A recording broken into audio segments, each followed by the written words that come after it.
We're taking a look at the problems in Module 4. These are the practice problems, and let's take a look at practice problem 1. Recall that we're modeling here. We're building models and we're doing sensitivity analysis, and later on we'll be doing simulation. This problem is quite simple. We have a typical income statement here on the right with revenues and costs of goods sold, calculations of intermediate values like gross profit, operating expenses, etc. And then finally a net income that results after all the earnings before taxes are calculated, and then taxes are determined, and we subtract the taxes, of course, from that. Be careful now in this application of taxes here that we do not pay taxes on negative income, because that would suggest an increase in our net income if we're subtracting taxes from our earnings before taxes. So the first thing I ask you to do is create a two-way table with various parameters, the variable cost and the cost of and revenue. You know that this cell is our golden cell.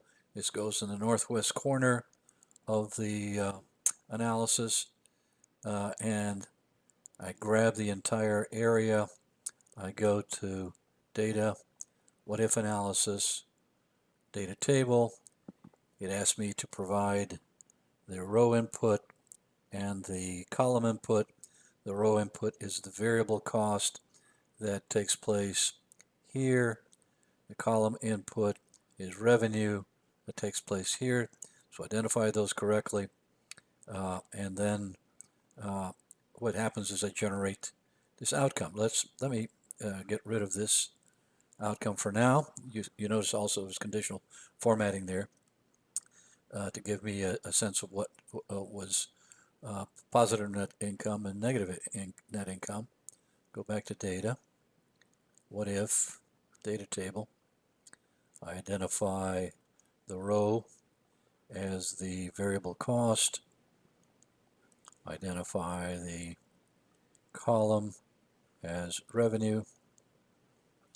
I hit OK, and there we have our table once again, just as we did before.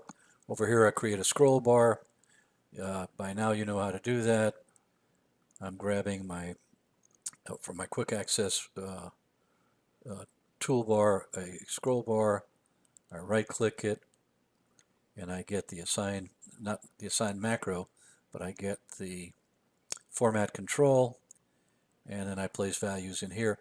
Now we've got integer values of up to 0 to 30,000 that are available in this formatted control generation of values. We're going to have more in our example, so we're going to need a multiplier. So generate a number, let's say 10, 15, 20, all the way up to 70, and multiply it by 100 in the cell above, and then you receive the number that you like. All right, that's the end of problem number 1 in Module 4.